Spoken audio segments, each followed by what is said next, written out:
Hello everyone. My name is Alka Gupta and I will be your moderator for today's event. I'm excited to see so many people joining us from around the world. This webinar is an opportunity for us to come together and share our knowledge and insights on the future of shared mobility with the emergence of EV and self-driven vehicles. You can share your questions in the QA section. We'll take them towards the end of the webinar. It's my pleasure to introduce our esteemed speakers for today's session. First, we have Frank Rohn, founder and CEO of BeamUp.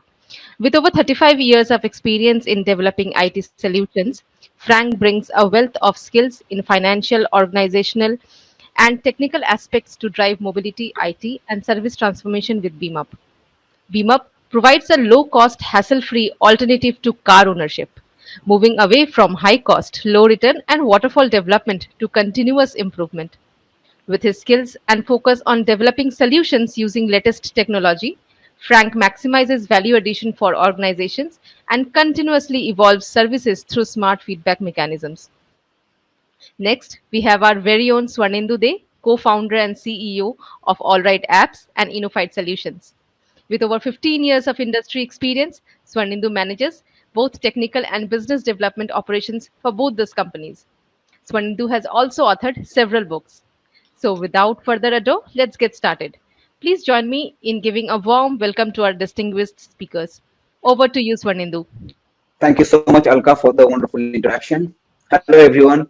It is a wonderful opportunity to have all of you to talk about today around disrupting shared mobility with autonomous and electric vehicles. And today we have Frank Kuhn with us. Frank Kuhn has been a friend for almost more than 3 years. We have been working together in different types of transportation areas, creating softwares, creating different technology capabilities. So we asked Frank to join us in this event, in this webinar, and share his experience around what he has seen in how shared mobility is changing the world, what the challenges are there, and how the future of mobility, how the future of transportation looks like. So, Frank, we would like to hear from you about your journey. We'd like to hear a little bit from you that how you have started with Beam Up and what has been your perception around shared mobility. Yeah, thank you, Swanando, for the introduction. Welcome, everybody. I got fascinated by mobility services a couple of years ago, looking into some research that showed that we would only need about 1/10 of the vehicles that we have available at the moment to deliver all the trips that anybody ever does. The only thing that we were missing at the time is the fact that we couldn't freely allocate those resources to where they were needed. So we pay a significant price. We have 10 times the number of vehicles that we do because we cannot freely allocate the resources for all the trips that people need. And I'm convinced that with the availability of autonomous vehicles and electrical vehicles, that barrier will be taken, and that provides a whole new way of mobility service.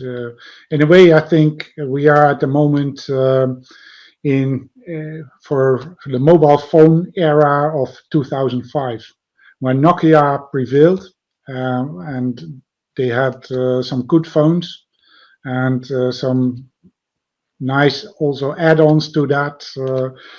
But you know, the invention of the smartphone completely changed the entire mobile phone world, and I think we see a similar disruption going to happen in the mobility sphere with the availability of autonomous and electrical vehicles. So that's my fascination, and I've been developing services based on the availability of those new capabilities for the last couple of years, and that will make a difference, and we're going to highlight that today.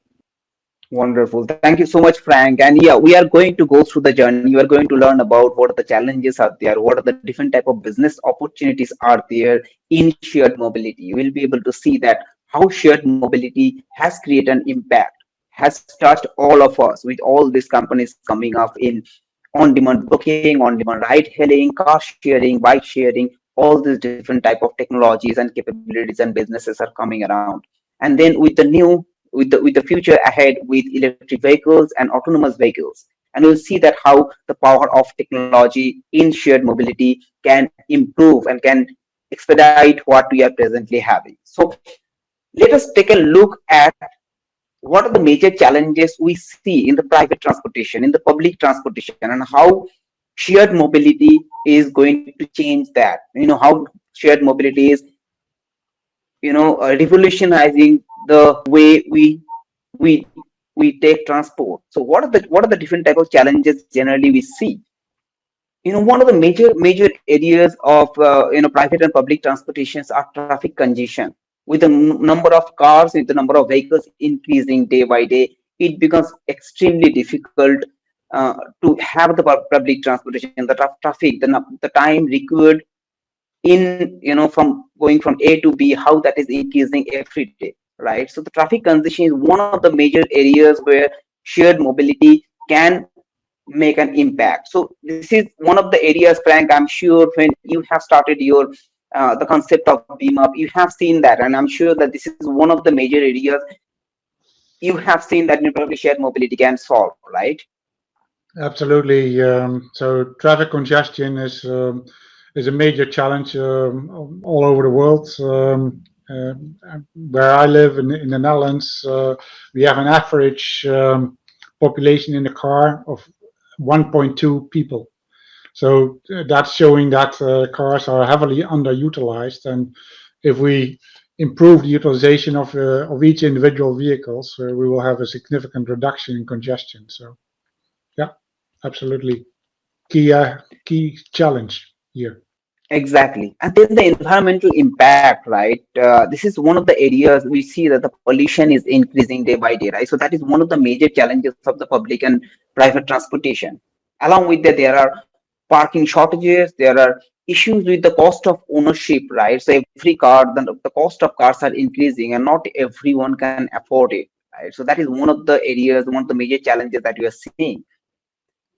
Along with that, there's the land uses and the urban sprawl that is like how expanding road networks becomes increasingly difficult to increase the number of the size of the roads, even if the number of cars are increasing. And then the road safety is one of the major areas. So these are a set of challenges we generally see in the private and public transportation, and we are going to talk about that in this webinar, that how shared mobility is significantly improving that, and how we, as we go more towards shared mobility, how we can solve these challenges.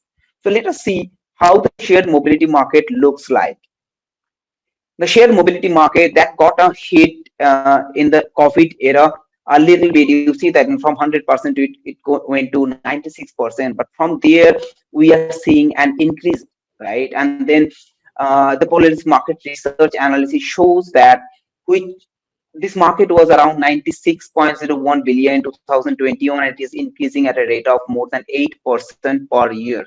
So in terms of the opportunities, it presents us with a lot of different type of services, a lot of different type of business opportunities are there, and we are already using a good number of companies, good number of such services presently, right? So some of these services like ride hailing services like Uber, Lyft, car sharing are there, where we are already using Zipcar and Turo, where one person can rent their own cars, right? So, Frank, we would like to understand around ride-hailing services that all of us are using for last 10 years, and then the car sharing model is coming up where different people can rent out their own cars. How do you see that these two things can go hand in hand, and how do you see that the car sharing, if whether the car sharing market is going to increase in the future? Well, I think the main or the significant change will be that people will not have a private individual vehicle allocated to themselves, and I think all the services will be more towards sharing model, just like we share one power grid. We don't have our individual power generators typically, and that is what we'll see in transportation as well. And I think the fleet management, the fleet ownership will be, say, a key new service capability that we need to add to this domain. Exactly. And then this car sharing concept was not very old, right? And then these companies like Zipcar and Car2Go and Turo, as we mentioned about them, uh, the concept is like a fleet of vehicles is made available for use by the registered members of the car sharing service, right? And then these vehicles are strategically located in certain designated areas and distributed throughout the city, right? And it becomes very easily accessible to all the users. And Turo is a pretty big business. If you know about this business, lot of car owners are already using that, and this has become one of the biggest car sharing companies in the world. Along with that, we all know about this e-scooter and bike sharing, and the way the electric vehicles, the electric scooters and bike sharing are increasing day by day all around the world, right? It is not only for transportation, it is also being used by a lot of last mile deliveries. You know, all the top cities, all the top urban cities around the world are using that. Along with that, there are carpooling and ride sharing concepts, right? So shared mobility services, carpooling and ride sharing has significantly changed our way of transportation. So a lot of us are probably not utilizing only having a private vehicle, even if we are using Uber or Ola or Lyft type of services. A lot of us prefer shared services. Microtransit is another similar concept where multiple, it gives an on-demand transportation service that use smaller vehicles like vans or shuttles to transport passengers along with customizable routes. And this is something we have been working with a lot of companies all around the world, where we all know that a lot of us prefer using vans or a shared service from taking from an airport to another place, right? So a lot of tour companies, a lot of transport companies are now moving more towards microtransit, and these services often leverage mobile applications to enable users to request rides and optimize routes for efficiency. And the microservice complements the traditional public transit by filling gaps of covering or providing the last mile transportation. Along with that, there is a mobility as a service. So, Frank, we'd like to know your thoughts around the microtransit and the mobility as a service. What do you see? How do you see that these are changing the shape of the game? How do you see that they are improving the transportation? Yeah, they give everybody more options for transportation. The same like we had different phone types earlier on. You had the BlueBerry, you had the Android coming up, you had the iPhone. Ultimately, to have choice is a great win for everybody. But ultimately, the most comfortable one will ultimately win the most traction in the marketplace. So it's good to have choice, and then the most comfortable option will ultimately prevail in any market. Mhm. And ultimately also it will be on the integration at the customer side. So Exactly. So we can see that the type of businesses, there are so many different type of businesses are coming up. I think the mobility as a service typically could be integrated on an app using all of these individual services. So that's what we'll see as an option for people moving around everywhere. So it's great to have choice, and I think that is what we'll get and what we see in these pictures.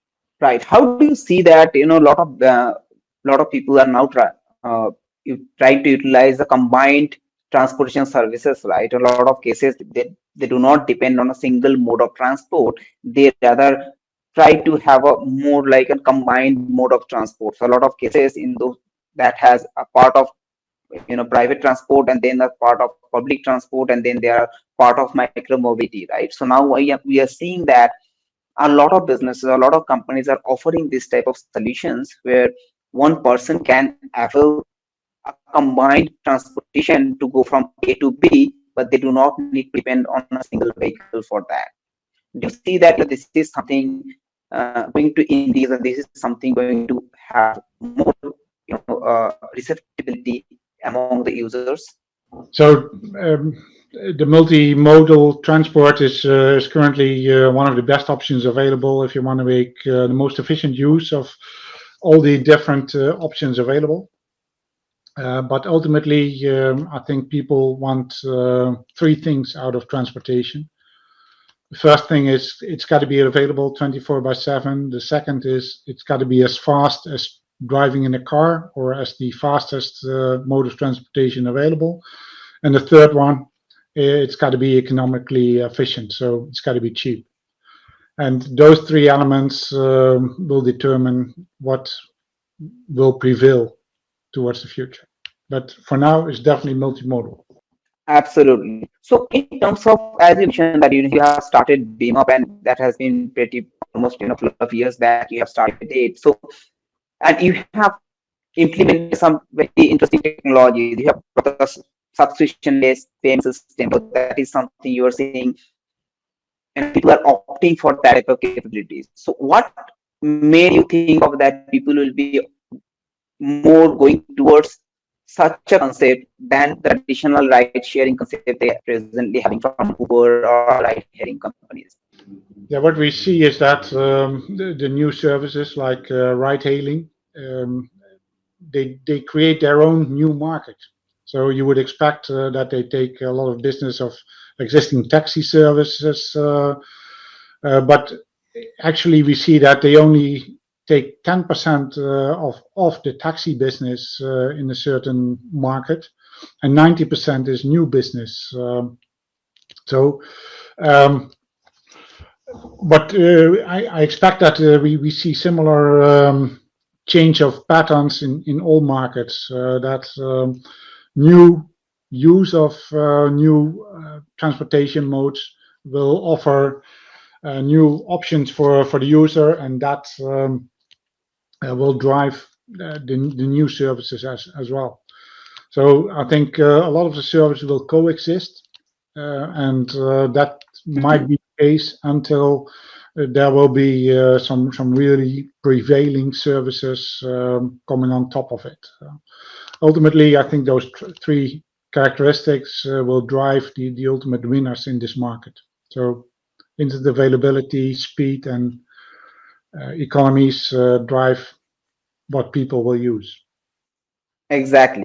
So, in terms of how shared mobility is making an impact, we have seen that there are specific certain areas how it can impact. One was congestion, another was the better park, having a improving parking shortage, right? So the way we all have the issues where the individual person is having a need a complete parking space, where the shared mobility can reduce that parking shortage significantly. So in terms of the technologies or in terms of anything new coming up around that area, around the parking possibilities, did you see in Netherlands or in European countries how the parking scenario is changing? Do you see that any other companies are utilizing how shared mobility is impacting that? Yeah, well, it will be an improvement because we will need way less parking capacity than we do at the moment. So I've already stated that we will probably need only 10% of the vehicles that we are doing at the moment.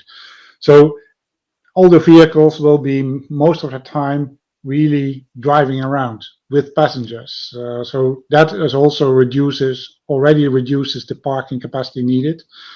But then if they are parked, because they are shared, because they are used intermittently between one another, they don't need a space where any individual vehicle can get out at all times.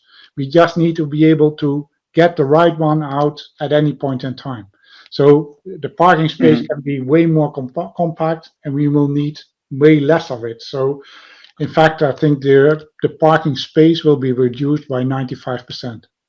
Absolutely. And in terms of the environmental impact, that is something we have been discussing for pretty long, that, how the pollution and the carbon emission is one of the significant area that we all need to look after. And the electric vehicles and the autonomous vehicles, the way the future of mobility we see, uh, how do you see that shared mobility along with electric vehicle and autonomous vehicle can significantly affect the environment, the way it is still the number of cars people are owning the cars on a regular basis, they're buying cars on a regular basis, but do you see the future where people will be opting more towards electric vehicles, or they'll be going more towards shared mobility?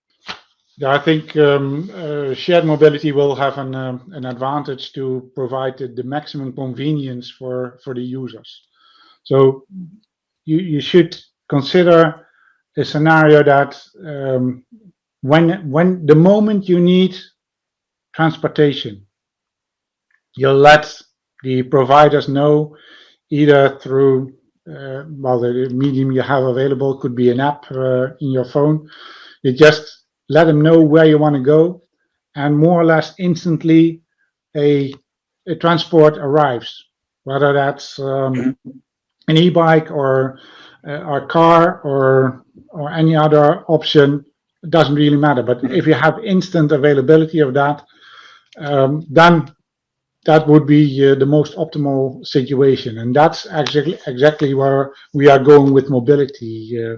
We will learn the pattern of transportation that our users need, and based on that pattern, we design the most optimal solution. And if you look around you, you see any transportation available, and consider that that is a shared resource, and it could be transporting you as well, besides what they're doing at the moment, then that will be the situation where we are. So that provides everybody an optimal transportation that's instantly available at a low cost point. Right. So, friend, in this concept, you would like to also understand that you have come up with this area and you are seeing that there is a gap, right? So that's why such type of companies or such type of businesses, such type of services are coming up, right? So, to our audience, we would like to rather share this, that how we also work with a lot of companies who are working in the car rental space, or who are working in the shopper being chauffeur lead drivers, right? Or maybe driver, hiring drivers, on-demand cars, different type of services are coming up, right? So, what type of gaps do you still see in the market? I mean, what type of gaps do you still see that there are a lot of businesses, a lot of different type of services can come up in the future? So the gap, the main gap is that in any transportation service, a large part of the cost is for the drivers. So typically in our world, it's 70% of transportation services cost of the human resources. So I think the gap is once we have autonomous vehicles available, we will be able to schedule these autonomous vehicles way more efficiently, get a much higher utilization, and a very close catering to the individual needs. And that is really what is driving change in mobility. Right. So with that, let's get an understanding of how the electric vehicles and autonomous vehicle, how these businesses are coming up. And we have been working with a lot of EV companies, and we can see that the different type of challenges they are facing. Yet the perception around electric vehicles, the adoption, the interest around electric vehicles are increasing day by day, and that's why the government is supporting. That's why companies are launching, many more different types of EV models, right? And slowly, we have been working with one such company who are thinking of adding this complete Uber-like concept, but only with EV and a very specific type of chauffeur-driven electric vehicles. They have a different type of concept in mind. So somehow it is coming up, and the major reason they are starting this business is because they want to save a lot of cost, right? So Uber and Lyft, they had a different type of business model, but ultimately the cost of transportation using Uber or similar type of services are also increased significantly. Drivers are not happy, and we are continuously getting a lot of feedback from users, from drivers that they are not happy with the complete concept. They are not happy with the money that they are getting. And EV is coming there, probably that will reduce the operation cost, that will reduce the fuel cost, and that will increase the efficiency significantly, right? So thank from you. We would like to understand, you are probably already talking to a lot of companies. You have already talked to probably Tesla and a few companies, as we discussed last time. And electric vehicle is, that is the future. So what has been your perception around electric vehicle? How do you see the companies? What does the future look like? It was breaking up a little, so but I think what the future looks like is you see already a redistribution of power in this market. You see Cruise, who's driving with autonomous vehicles of General Motors in the US, collaborating with Uber. So Cruise is now actually taking Uber rides in certain cities in the US. So I think these partnerships will emerge, and we'll see a lot of them in reshuffling the power base of the various players in public transportation. So um, it the new capabilities will definitely reshuffle the deck for transportation in all our markets. Right, and then if he's come up with a lot of lot of different type of benefits, right? That is, even if it is still not as advanced as the traditional transportation vehicles, but it comes up with a lot of different type of benefits, as you mentioned, that environment sustainability is one of the major areas, right? It helps almost low emission, right? And that reduces pollution, that reduces carbon emission, and that immediately have an impact on in the world, right? So Yeah. in terms of cost savings also, right? Initially Yeah, maybe the cost of investment is high, right? But eventually in the long run, the cost of operation is much lesser. What you absolutely. see around? Yeah, absolutely. What we see in shared fleets delivering the services is that the individual vehicles have a much higher utilization, so a much higher mileage.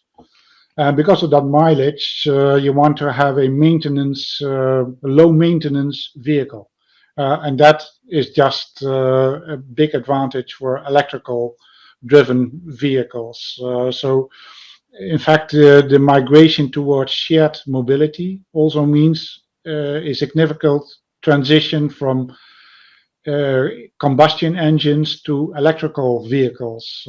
And that, of course, is a major advantage in reducing the greenhouse gas emissions in the markets. And so we are, with the shared mobility, we are accelerating the transition from combustion engine, from fossil fuel driven vehicles to electrical driven vehicles. And I think that is a major benefit besides the increasing quality of transportation.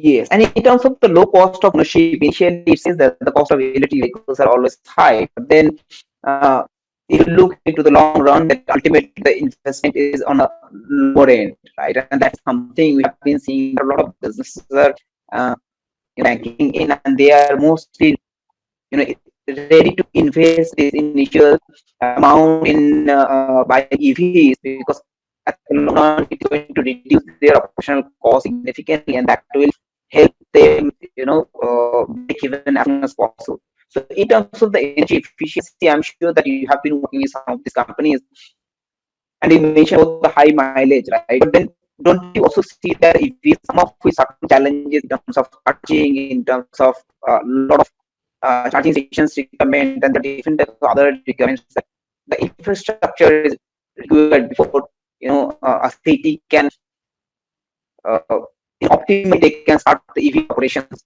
What do you see? Do you see that in European countries this has already been started? People are already using that.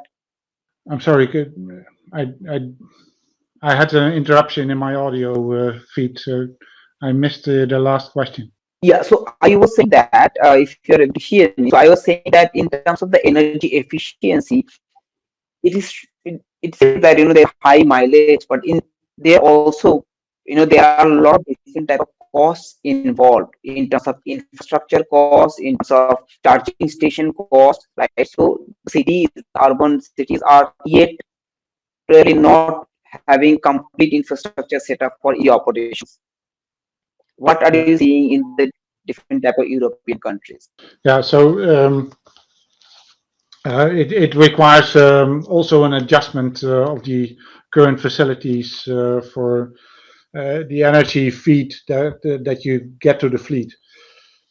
But to be honest, if we operate shared fleets rather than individual vehicles, it is way easier to get the energy to the fleet. So to design a hub system where all of the shared vehicles from time to time can recharge. So ultimately, also the operational efficiency of managing a fleet versus managing an individual vehicle will provide a lot of benefits, and those benefits are passed on to the users via cost reductions. So ultimately, I think also the energy efficiency is part of the efficiency increase. And there's a brain tank, Rethink X, that predicted about 5 to 8 years ago that the cost for transportation would be only 10% of the current cost. So we're with the shared mobility and the energy efficiency, we will be moving towards a significant cost reduction for mobility. In let's move to the autonomous vehicles. This is one of the exciting areas where we are seeing that the world has a lot of different type of innovations coming in. Yet there are a good number of challenges. Like we have seen Uber has started testing a lot of autonomous vehicles, but there has been an instance where there has been a fatal accident. After that, they stopped the testing, but internally they're still doing it. So autonomous vehicle, how do you see that the world is, you have been talking to so many different type of companies. Do you see that, slowly they are going into a situation where they are reaching to a position where, we can see the use of autonomous vehicles very soon, in the roads? Yes, that will be a real um, change in the industry.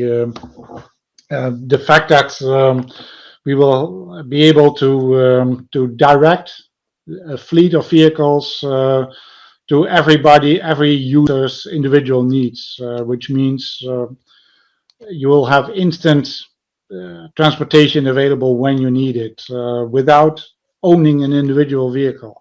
So um, with the pattern recognition, the artificial intelligence, the machine learning capabilities, development that we see, it will be relatively easy uh, to predict the user requirements and to make sure that the autonomous vehicles are available when the user needs them. So you move out of your office building onto the street, and a vehicle will be available to take you to your next stop. And so you won't have the need to look for parking space. You don't have to find your car again. It's just instantly available. You get in, they take you to your destination, and you're ready. So the autonomous vehicles really will be the iPhone for mobility services. It will change everything.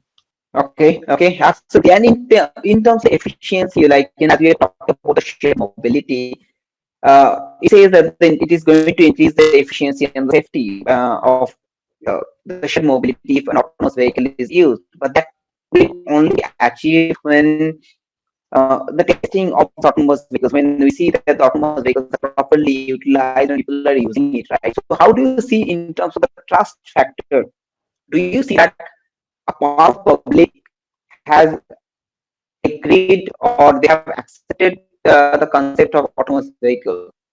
Yeah, it's an interesting factor, absolutely, and what what you should look at, what I'm looking at, is all the tests that Waymo and Cruise and Beidou in China are doing to operate autonomous vehicles. So they are already operating autonomous vehicles, and people are already using them. And definitely the first trip in a vehicle that has no driver in it, and it's taking you through a city, is quite amazing and could be quite an exciting trip. So what could be happening is that people get used to it, and the initial signs point in that direction. That the third, fourth, or the 10th trip you make in a autonomous vehicle is just a regular trip, and you start reading some material or watching a video or um, taking some calls for your work. So you get to do other things than just monitoring the trip. I think the trust is is a key element to be assessed. Absolutely, the autonomous vehicles should be at least 10 times safer than a human-driven vehicle. Uh, but yeah, I expect with the careful introduction of the autonomous vehicles that will be something that we will establish. Okay, that is new, and this is something because you have been working around autonomous vehicles and you are already seeing it. So this data was important, and this data was not available to all of us, and we all had a different type of views around how the world is seeing autonomous vehicles. So because you're already working with such companies, you have a better outlook around how how everyone is looking into it. And I'm sure that eventually we'll be reaching to a position where we'll see a good number of autonomous vehicles operating in different parts of the world. So it shows that how if everything looks good, how the number of adaptability, how people be adapting autonomous vehicles, and it may exceed almost 800 billion a year industry by 2023. If everything looks good, if the world goes towards utilizing autonomous vehicles in the same way. So this is a report by McKinsey company. Now, with that, Frank, I'd like to see that the power of technology in the shared mobility. You have been working around this, you have been creating these company mobile applications around for customers, for drivers, right? And you have been working with technology, you have been working with our team for pretty long. So we'd like to understand from your end, a lot of different type of technologies we are seeing are coming up, right? So in Himop, what are the different type of technologies that you have utilized? What do you see people will be able to get benefited from those technologies? Yeah, all these technologies are part of the playbook for Beam Me Up. So it is just a artificial intelligence driven operation, and using all the smart connected technology that we have available. So yes, we have GPS, of course, to track all vehicles and our users in that. We have a lot of telematics in the vehicles, and continuous communication with our users once they are in our vehicles. And then we have the metadata of the trips and the transportation patterns that we have in our user base. So Ultimately, he did all with the target to deliver the exact experience that our users need, the instant mobility, the speed of delivery, and all that against a reduced cost level versus what they have today. So that's we need all these technologies to make that reality. Right. And in not only these technologies, there are so many different type of new technologies are coming up. There are so many different type of sensors and hardwares are coming up who are continuously providing a different type of data to the software, right? So what was not available to us in earlier, now we are getting much more data from the vehicle, from the driver. So in terms of driver's behavior, in terms of the security, in terms of safety, in terms of different way how a vehicle is being driven, all the data are continuously being fed to the software, right? And then the software is analyzing the data and providing, helping us in making data driven decisions, right? So the real-time data navigation, we all are seeing it, but eventually in the last few years, it has advanced such a big level, right? Now we get almost immediate information about not only the location data, right? We get information about someone is breaking a particular traffic signal, we get immediately notified about it. Like if we see there's an accident pattern, a future accident may happen, that data immediately comes up because the systems are continuously taking that data and able to feed the software. The same with the smart technology, that is something we have been working around for so long, that helps all these car rental companies or ride sharing companies or carpooling companies, and we try to create a system that ensures that each stakeholder are all connected, right? So every information is coming to us. What it was not there before Uber, we had only one way of getting a taxi, and that is by going to the road and asking for a car, or we stop a car, right? So it changed with a mobile application in hand. Now that mobile application is each and every operational executive's hands, and they all get different information around how the operation is happening and how that can be the efficiency can be improved. So IoT and vehicle telematics in terms of fuel usage, in terms of engine usage, in terms of tire pressure, oil usage, continuously all these data are being fed to the system, and then these data are continuously being used by the software to help in creating data-driven decisions. And then the data analytics comes up, and then the analytics are able to show you weekly basis, monthly basis, that how the user preferences are changing, the travel patterns are changing, right? And then we get a lot of forecasting data, like what type of bookings we can expect to come, what type of footfall can come for a particular time of the year or what time of the month. So seasonal fluctuations, all these data are now coming up, and these were not available to us earlier, right? So all these things together, they are helping in creating a better experience with the shared mobility, right? Yeah. In terms of automation also, like the way earlier it used to be that they are all of us are completely dependent on a lot of manual work, right? So communication and everything was done manually.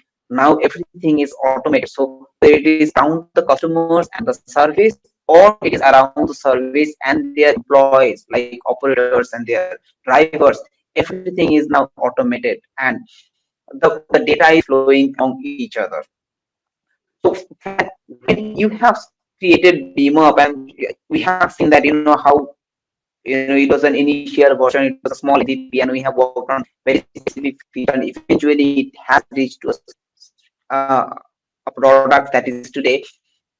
How did you see that the technology evolved? How did you see that the technology is making impact, and how do you see in the future what type of technology advancement you would like to have in Beamer? Yeah, well, I think you could compare it to what they've done at Amazon. So 2 years ago, they've done a test asking people what they expected to be buying in the next year. So they made a list of all the things that they expected to go buy in a year. And then Amazon made a list as well. So based on patterns in their data, and it turned out that actually the people themselves were about 15% right in their predictions of what they were going to buy, and Amazon was right about 85%. So Amazon actually knew way better what people were going to buy than the people themselves. And I think that's the kind of intelligence that we see emerging also for mobility, for transportation. Because if you have all the data, all the patterns of all the users and the entire fleet, then you can develop those predictions and you can forecast better than the individuals when they will need mobility. So it's very likely to happen in the future that you will see a beam me up vehicle arriving in your street or just in front of you, and then you consider, all right, it's time for me to head home, it's time for me to head to my gym or whatever, to go to the family, and you will get into that vehicle. And that's what we are trying to develop. So an optimal service that perhaps knows you better than yourself about when you need to go somewhere. Okay, wonderful. I can see the type of vision you have. I'm sure that eventually you'll be reaching out there, and it's going to be a groundbreaking product that will be, welcomed by all the users. With that, we like to understand that all the different types of business opportunities present, right? So there are different type of business opportunities as shared mobility and all this new technology and new types of services coming up. So we have written down some of these business opportunities. How do you see that these business opportunities can be, different type of businesses can have think of starting a company or starting a business for them? Yeah, so the transportation business, the market will change considerably from a largely private owned delivery model to a fleet owned delivery model. So and the fleets will be way more intelligent than what we see today. So that's what we will see emerging.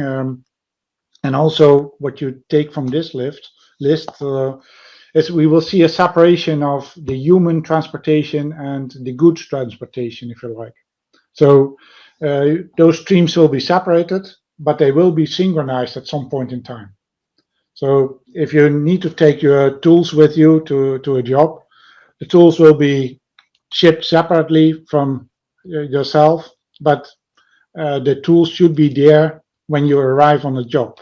So that's the kind of synchronization between goods transportation and people transportation that we will see.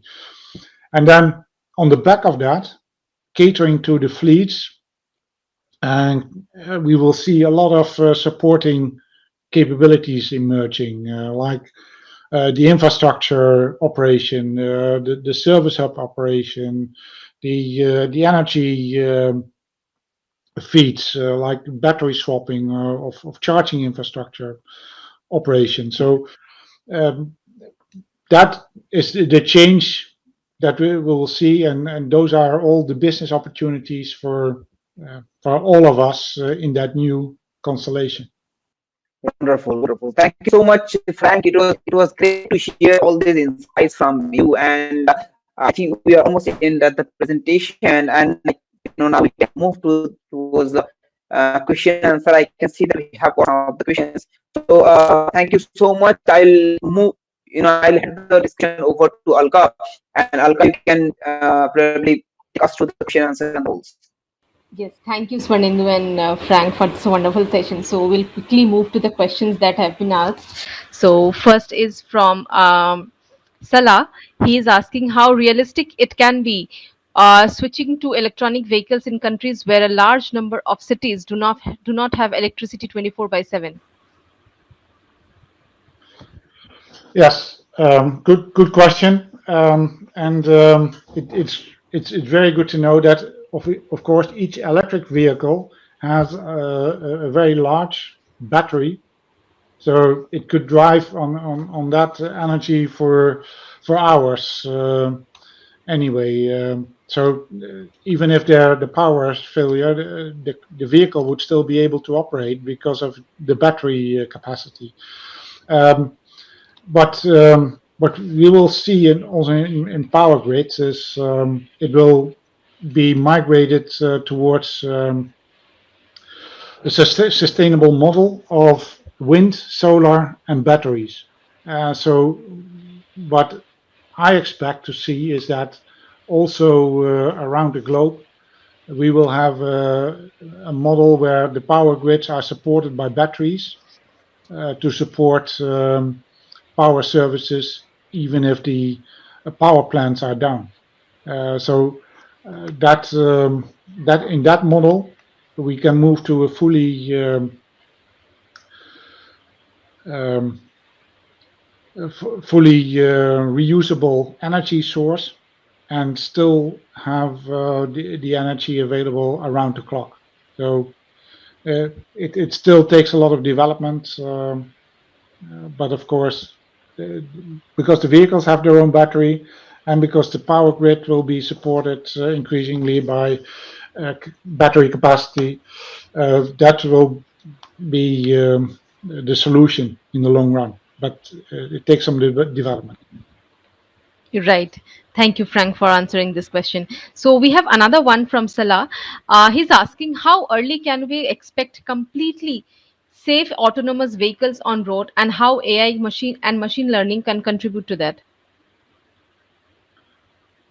Yeah, but I don't have a glass ball, so I cannot predict that exactly. But the thing is, they are already here.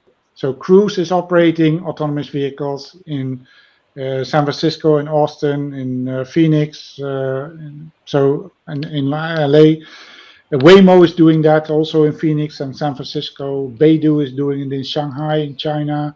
Mobileye is doing tests with autonomous vehicles in several geographies. So, but they are still in the test mode. Um, what what I expect is that the autonomous vehicles will be operated if they are 10 times safer than human-driven vehicles. So, do I, will they be completely 100% safe year in year out? No, there will also always be situation where accidents could happen. But if it's significantly lower than any other option, then I guess that is considered acceptable. When will they be available? I see that happening in next 2 to 4 years. Okay, that's great. So we do not have further questions, and we are running behind time. So I think we need to wrap up quickly. So thank you everyone for joining today for this wonderful and insightful webinar. It has been a pleasure to have each and every one of you here, and we truly appreciate your time and participation. We extend our gratitude to our distinguished speakers for their remarkable contributions, and we are truly fortunate to have the opportunity to learn from them. If you have any further questions or you need clarifications, or you want to explore the topic in detail, feel free to reach out to us. You can connect to us via email, and our dedicated team will be more than happy to assist you. So, thank you, everyone. Thank you once again for your presence and active participation. So, goodbye and have a great day ahead. Thank you. Thank you, Frank. Thank Thank you, you. everyone. Thank you. Thank you, everyone.